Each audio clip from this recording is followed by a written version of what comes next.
오늘 함께 나눌 하나님의 말씀은 구약 성경 욥기 1장 6절에서 22절까지의 말씀입니다.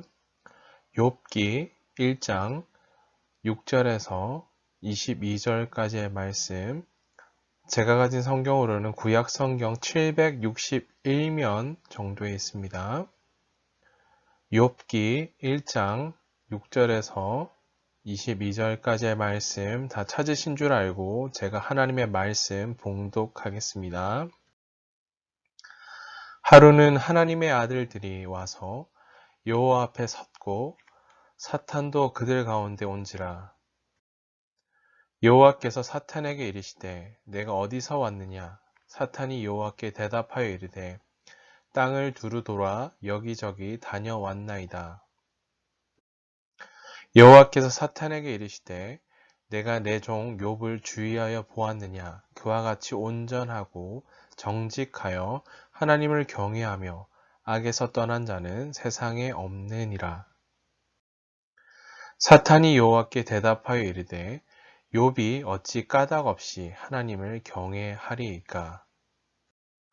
주께서 그와 그의 집과 그의 모든 소유물을 울타리로 두르심 때문이 아니니이까? 주께서 그의 손으로 하는 바를 복되게 하사 그의 소유물이 땅에 넘치게 하셨음이니이다. 이제 주의 손을 펴서 그의 모든 소유물을 치소서. 그리하시면 틀림없이 주를 향하여 욕하지 않겠나이까. 여호와께서 사탄에게 이르시되 내가 그의 소유물을 다 내 손에 맡기노라. 다만 그의 몸에는 내 손을 대지 말지니라. 사탄이 곧 여호와 앞에서 물러가니라. 하루는 욥의 자녀들이 그 맏아들의 집에서 음식을 먹으며 포도주를 마실 때에 사환이 욥에게 와서 아뢰되 소는 밭을 갈고 나귀는 그 곁에서 풀을 먹는데 스바 사람이 갑자기 이르러 그것들을 빼앗고 칼로 종들을 죽였나이다. 나만 홀로 피하였으므로 주인께 아래로 왔나이다. 그가 아직 말하는 동안에 또 한 사람이 와서 이르되 하나님의 불이 하늘에서 떨어져서 양과 종들을 살라 버렸나이다. 나만 홀로 피하였으므로 주인께 아래로 왔나이다. 그가 아직 말하는 동안에 또 한 사람이 와서 아뢰되 갈대아 사람이 새 무리를 지어 갑자기 낙타에게 달려들어 그것을 빼앗으며 칼로 종들을 죽였나이다. 나만 홀로 피하였으므로 주인께 아래로 왔나이다. 그가 아직 말하는 동안에 또 한 사람이 와서 아뢰되 주인의 자녀들이 그들의 맏아들의 집에서 음식을 먹으며 포도주를 마시는데 거친 들에서 큰 바람이 와서 집 내 모퉁이를 치매 그 청년들 위에 무너짐으로 그들이 죽었나이다. 나만 홀로 피하였으므로 주인께 아래로 왔나이다 한지라. 욥이 일어나 겉옷을 찢고 머리털을 밀고 땅에 엎드려 예배하며 이르되 내가 모태에서 알몸으로 나왔사온즉 또한 알몸이 그리로 돌아가 올지라. 주신 이도 여호와이시요 거두신 이도 여호와시오니 여호와 이름이 찬송을 받으실지니이다 하고 이 모든 일에 욥이 범죄하지 아니하고 하나님을 향하여 원망하지 아니하니라. 아멘. 하나님의 이름이 찬송을 받으실지니이다 라는 제목으로 하나님 말씀 증거하겠습니다. 사랑하는 중고등부 친구 여러분, 오늘 함께 읽었던 욥기 말씀인데요. 오늘 욥기에 등장하는 욥, 오늘 성경에서 볼 수 있듯이 그는 고난을 이겨낸 대표적인 인물 욥인데요. 그는 당대의 믿음으로 하나님께 내 종 욥이라 부름을 받았고요. 또 하나님께 인정을 받았던 하나님의 자랑이었던 욥의 삶을 보실 수가 있습니다. 그러나 그의 삶 앞에 오늘 그를 시기하였던 사탄으로 말미암아 하나님께서 허용하시는 범위 안에서 오늘 욥을 시험하였다라고 기록하는데요. 오늘 그런 욥에게 사탄이 고난을 가져다 주었고요. 또 그가 마주대한 직면했던 그 고난은 실로 감당하기 힘든 고난이었다라는 사실입니다. 그러나 고난은 고난으로 머물지 아니하여 그곳으로 끝나지 아니하였고요.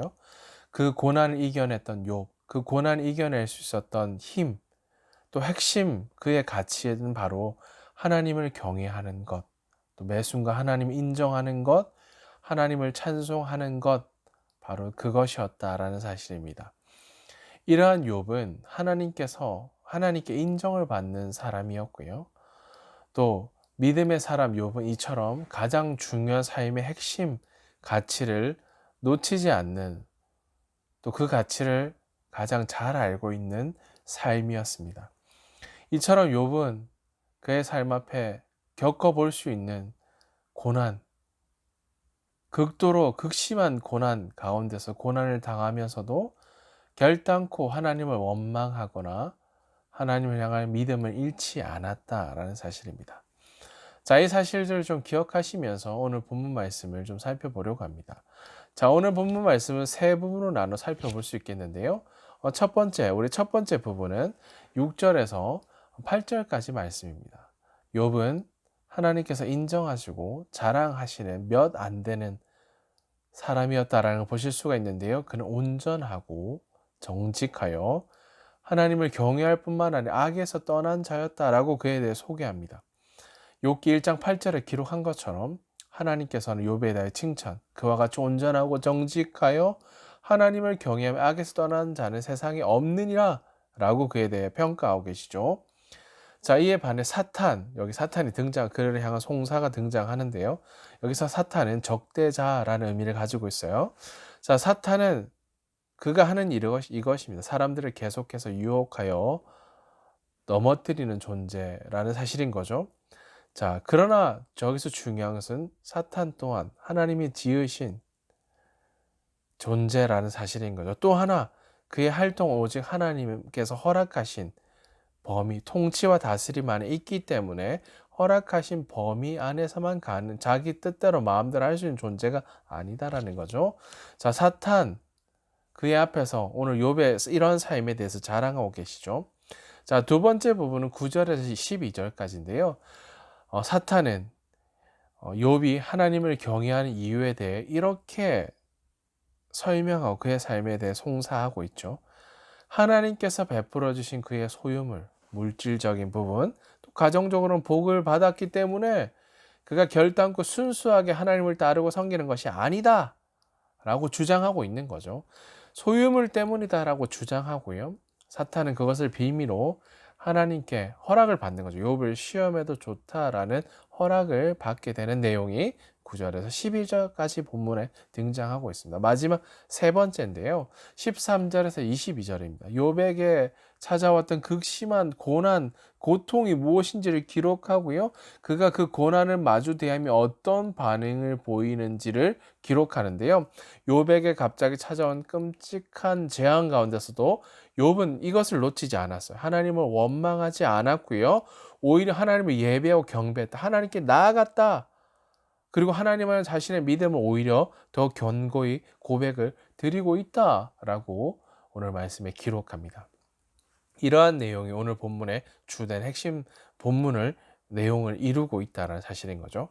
자, 사랑하는 중고등부 친구 여러분, 2021년 세상을 살아가며 우리는 도무지 이해할 수 없는, 받아들일 수 없는 그런 일들이 참 많이 있다는 사실인 거죠.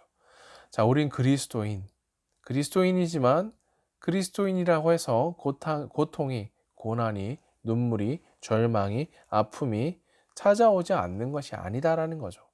그리스도인이지만 때로는 이유 없는, 알 수 없는 어려움과 고통을 만나는다는 사실인 거죠. 길고 긴 고통과 고난 때문에 어려운 눈물의 시간을 보내는 그런 모습들, 그런 이야기를 들을 때마다 정말 안타깝고 때로는 아무것도 할 수 없는 우리의 그런 삶 속에 답답함을 느끼기도 한다는 사실인 거죠. 자, 오늘 함께 읽었던 욥, 오늘 그 또한 그런 삶 앞에 직면했던 거죠. 우리는 성경을 통해 욥이 어떤 과정을 통해 고난을 받고 시험을 당하고 이 고난 과정을 하나하나 어떻게 겪어가는지를 다 보아서 알지만 그는 이제 마주 대하고 있는 거죠. 욥은 그의 삶에 아무런 이유 없이 엄청난 고난을 당하게 되었다라는 거죠. 아무리 돌아보고 생각해 보아도 이유를 알 수 없었습니다. 당연합니다. 이 고난은 욥이 가졌던 어떤 죄의 문제, 죄 때문에 온 것이 아니기 때문입니다. 9절 말씀에 오늘 시작된 욥을 향한 사탄의 송사였죠. 사탄이 여호와께 대답하여 이르되 욥이 어찌 까닭 없이 하나님을 경외하리까, 이 질문으로부터 시작되어진 거죠. 사탄이 말했던 욥이 아무런 이유 없이 하나님을 사랑한 줄 아십니까? 그가 가진 어떤 것으로 말미암아 하나님을 따르고 섬기는 거 아닙니까? 라는 송사를 했던 거죠. 사탄이 문제 삼았던 것은 욥의 의로움이 하나님께 근거한 것인가? 아니면 그가 누리고 있는 물질, 가정적인 어떤 축복, 좋은 환경에 근거한 것 아닌가? 라는 것에 대한 질문이었던 거죠. 자, 하나님께서 욥을 칭찬하셨던 것, 사탄이 정면으로 반박하고 그를 향한 송사를 이어가고 있습니다. 자, 지금 욥은 이제 믿음의 시험 앞에 서 있습니다. 이 시험은 욥의 믿음이 어디에 근거한 것인지를 확인하고 보여주는 것입니다. 자, 이것을 시험하는 방법은 아주 간단했죠. 근거가 될 만한 것들, 그의 삶 앞에 가진 풍족함들, 누리고 있는 것들 하나씩 제거해 보는 것입니다. 그가 가진 재정, 풍요한 재정, 자녀, 그가 가진 모든 것이 하나씩 깨어지고 없어질 때 그가 어떤 반응을 보이는지 보면 답은 얼마 되지 않아 짧은 시간 속에 확실하게 나오게 되어 있는 것입니다. 자, 우리의 삶을 향해 질문해 볼 수 있는 거죠. 그렇다면 우리의 삶은 우리가 하나님을 사랑하며 따르며 믿는 이유가 무엇인지를 질문해 봐야 되겠죠. 우리가 하나님을 믿는 것은 어떤 조건들이 있어서 하나님을 사랑하며 따르는 인생들이 아니다라는 사실입니다. 무엇을 받아야만, 누려야만, 가져야만 하나님을 따르겠습니다라는 그런 인생들이 아닌 거죠. 아무 조건 없이 우리가 인생 가운데 찾아오심으로 우리에 대한 하나님의 자기의 사랑을 아들이신 예수 그리스도를 통해 확증해 주셨고, 어떤 조건이나 단서가 붙지 않는 오직 믿는 자들에게 약속되어진 하나님의 사랑, 신실하신 하나님의 은혜를 드러내 주신 거죠. 그래서 우리 또한 어떤 조건, 어떤 무엇이 있기 때문에 주님을 따르는 것이 아니다, 그런 인생들이 아니다라는 사실인 거죠. 그래서 우리에게 있어서도 소중한 것들이 하나씩 사라지고 깨어지고 없어진다 할지라도 우리는 여전히 소망을 품고 하나님을 향한 믿음의 고백을 드리며 주님을 따르는 삶, 흔들리지 않는 삶으로, 주님을 따르는 삶으로 우리를 부르셨다라는 사실입니다. 이것을 믿으십니까? 아멘. 자, 갑작스럽게 찾아온 고난 한번 살펴볼까요? 욥기 1장 13절 19절 긴 본문서 기록되어져 있습니다. 사탄의 시험의 그 내용이었던 거죠. 욥의 소유였던 것을 하나씩 하나씩 빼앗아 갑니다. 소중한 것들을 걷어가는 거죠.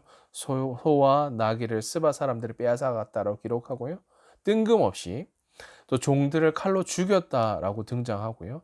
또 하늘에선 불이 내려서 양과 종들을 다 태워버렸고, 또 심지어 갈대 사람들이 낙타를 빼앗아 갔고, 마지막으로 그가 사랑했던 가족들, 마다들의 집에서 음식을 먹던 자녀들이 모두 죽게 되었다라는 정말 이해할 수 없는 상황 앞에, 그가 크나큰 고난 앞에 그 삶이 놓여져 있음을 보여줍니다. 자, 이 고난의 욥은 정말 견디기 힘들 정도로 무척 고통스러웠을 것이고요. 자, 철저하게 소유와 관련된 거 다 빼앗아간 거죠. 사탄은 하나님께서 금하신 욥의 몸에, 그의 목숨 외에는 그야말로 모든 것을 다 빼앗아갔고요. 그가 직면했던, 욥이 당한 고통은 말로 할 수 없는 것을 우리는 이것을 통해 살펴볼 수 있는 거죠. 믿음이 좋다고 또 고통을 느끼지 못하는 것은 절대 아닌 거죠. 오히려 그 고통이 더 클 수도 있다라는 사실입니다. 납득되지 않는 어려움과 고통 앞에서. 자, 더군다나 욥이 당한 고난을 사람으로서는 가장 극렬한 고통이었다라는 거죠. 자기의 모든 소유가 하루아침에 다 사라져 버렸고요. 심지어 자신의 사랑했던 자녀들조차 모두 죽음을 당했다라는 소식 하나씩 듣고 있는 거죠. 거기서 살아남았던 종들이 한 명을 종들을 통해 듣게 됨을 통해 그가 얼마나 고통 가운데 서 있는지를 한번 상상해 보시기 바랍니다. 자, 이 소식을 들었다면 누구라도 여러분 기절하지 않을 수 없겠죠. 쓰러질 수밖에 없는 거죠. 욥도 그랬던 거죠. 욥은 자신에게 갑자기 찾아온 고난에 대해 어떻게 대비한 적이 없었어요. 어떻게 준비하며 마음을 강하게 먹고 준비해야지. 하나님 나에게 내 삶을 그렇게 붙들고 계시지. 시험하시지. 이거 아니라 갑자기 찾아왔기 때문에 어떻게 대처해야 되는지 배우지 않았던 거죠. 하나님께서는 욥에게 닥친 고난과 고통의 문제에 대해 또한 정답을 알려주시지 않았습니다. 그러나 그 욥은 이 모든 과정을 통해 이 시험 고난으로 말미암아 그의 삶의 시선이 그의 입으로부터 저주가 나오고 원망이 터져 나오고 불만이 터져 나오고 심지어 우리는 욕을 했겠죠. 그러지 않았다라는 것. 원망하는 불평과 절망의 고백으로 나아가지 않았다는 것. 그는 이 시험을 믿음으로 잘 견디며 대처했다라는 것을 보여줍니다. 이러한 고난에 대한 욥의 대답은 다음과 같습니다. 한번 살펴볼까요? 욥기 1장 20절에서 22절입니다. 함께 읽어보십시다. 읽겠습니다. 시작. 욥이 일어나 겉옷을 찢고 머리털을 밀고 땅에 엎드려 예배했다라고 하고요. 21절. 이르되 내가 모태에서 알몸으로 나와 싸운즉 또한 알몸이 그리로 돌아가올지라. 이렇게 고백합니다. 주시니도 여호와시요 거두시니도 여호와시니 여호와 이름이 어떻게 하신다고 찬송을 받으실지니다 하고 22절. 이 모든 일에 욥이 범죄하지 아니하고 하나님을 향하여 원망하지 아니하니라 라고 기록하고 있죠. 이 모든 시험에 대한 그의 궁극적인 고백, 욥의 반응과 고백이 기록되어져 있습니다. 욥의 반응은 20절과 20절에 기록되어져 있었죠. 욥이 일어나 겉옷을 찢었고 머리털을 밀고 땅에 엎드려 하나님을 예배했다라고 기록하고요. 이 모든 일 그는 욥이 범죄하지 않기 위해 하나님을 향해 원망하지 않았다라고 그의 반응은 이것이었습니다. 그리고 그의 고백은 21절에 기록되어져 있는 것처럼 내가 모태, 어머니의 태, 모태라는 의미, 이런 의미를 가지고 있어요. 사물이 발생하거나 발전하는 데 근거가 되는 어떤 토대를 비유적으로 가리키는 말인데요. 근원으로부터 라는 의미를 가지고 있어요. 내가 모태에서부터 벌거벗은 채로 나와 싸운즉 또한 벌거벗은 채로 그리로 돌아가올지라. 이 모든 것을 주시고 허락하시고 빼앗아 가시고 모든 것 세워가 모든 것이 다 주님께로부터 왔다라는 고백을 드리고 있는 거죠. 그리고 그 주님의 이름이 찬송을 받으실지니라라고 고백합니다. 모든 시험에 대한 그의 고백은 하나님의 이름을 찬송함이었고요. 또 욥에게 주어진 어려운 이 시험 가운데서도 그의 반응은 하나님을 원망하는 것이 아니라 오히려 믿음을 지켜내므로 그가 온전히 하나님을 더욱 신뢰하며 하나님의 절대적인 주권을 알았던 것, 다스리고 통치하신다.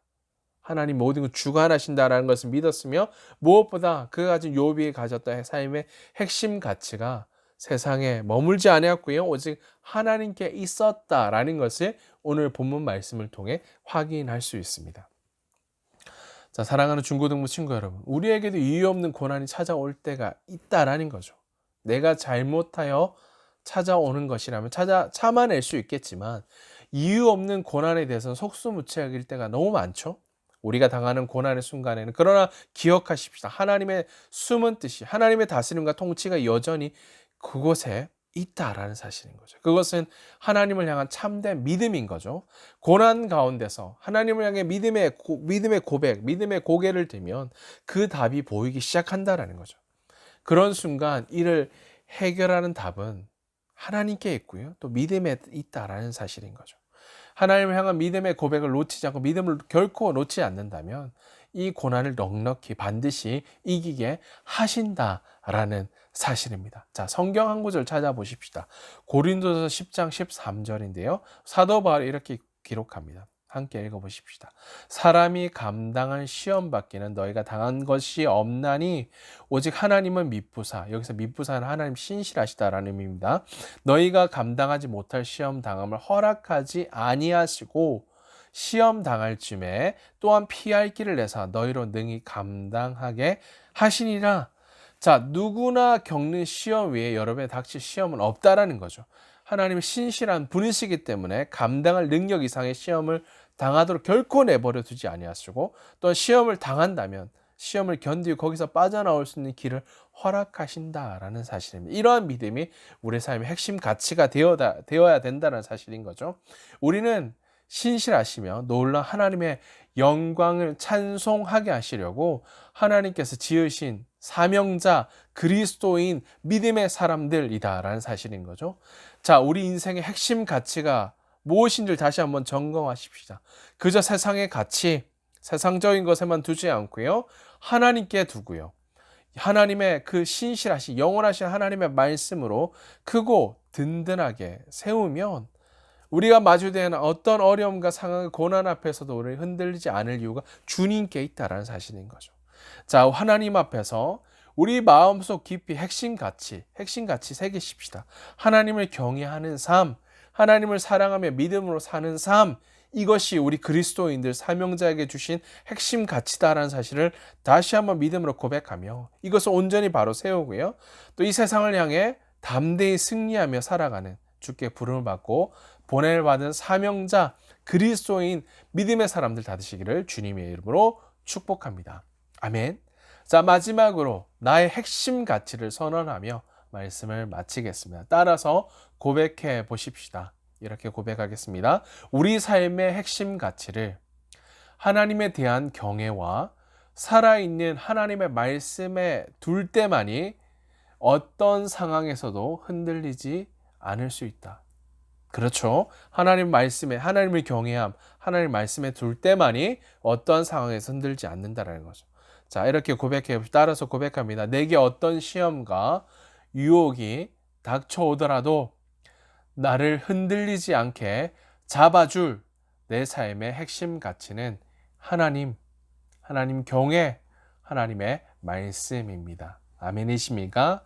이것을 선포하며 오늘 부르신 삶에 고난이 있고 고통이 있고 눈물이 있지만 그럼에도 우리의 삶을 지켜내므로 오늘 우리 안에서 역사하시는 우리 안 착한 일 시작하시고 그리스도 예수의 날까지 이 모든 일 이루시고 역사하시는 신실하신 하나님께 삶의 시선을 고정하며 날마다 이기고 승리하며 주님을 향하여 믿음의 고백을 양보치 않고 지켜내는 믿음의 사람들 다 되시기를 주님의 이름으로 축복합니다. 기도하겠습니다. 존귀하신 하나님 아버지, 우리의 삶을 향한 신실하신 하나님의 선하신 계획과 일하심을 찬송합니다. 위에서 부르신 부르심을 따라 삶을 살아내며 만나게 된 어려움과 고난과 고통의 순간을 마주대할 할 때 우리의 삶의 시선이 그저 문제와 어려움과 상황에만 머물지 않게 하시고 우리를 향한 하나님의 통치와 다스림을 믿음으로 바라보며 넉넉히 이기고 승리하는 믿음의 사람들 되게 해 주시옵소서. 하나님, 우리 앞에 어떤 시험과 유혹이 찾아온다 할지라도 원망과 불평과 절망의 고백이 아니라 흔들리지 않고 견고히 서서 하나님에 대한 경외와 또 살아있는 진리의 말씀에 핵심 가치를 두므로 하나님의 그 영광스러운 이름을 찬송하며 높여드리는 주께 부름받고 보냄을 받은 그리스도인 사명자들로 세워 주시옵소서. 주님, 삶의 크고 작은 문제와 어려움을 주님께 온전히 내어 맡김으로 여전히 우리의 삶을 놓지 않으시고 날마다 신실하게 동행하시는 주님을 믿음으로 바라보는 믿음의 시선과 고백을 주시옵소서. 주님께만 삶을 의탁드리오며 우리 구주 예수 그리스도의 이름으로 기도하옵나이다. 아멘. 이제는 우리 구주 예수 그리스도의 은혜와 하나님 우리 아버지의 크신 사랑하심과 성령의 위로 인도 교통하심이 주께 마음을 다해 경배함으로 삶의 현장에서 마주대한 어려움과 고난과 실패와 절망 가운데서 하나님을 향한 불평과 원망의 고백이 아니라 하나님을 경외하며 찬송하며 하나님께만 소망을 두므로 온전히 믿음을 지켜내기로 결단하는 사랑하는 중고등부 친구들 머리 위에 그들을 부르시고 보내신 치열한 삶의 현장 가운데 이제로 영원토록 항상 함께 있을 지어다. 아멘. 네, 사랑하는 중고등부 친구 여러분, 하나님을 향한 믿음의 고백을 들으시면서 비록 우리의 삶 앞에 고난과 고통이 주어진다 할지라도 주님, 신실하신 그 주님으로 인해 넉넉히 이기고 승리하는 우리 믿음의 사람들 다 되시기를 주님의 이름으로 축복합니다. 사랑하고 축복합니다.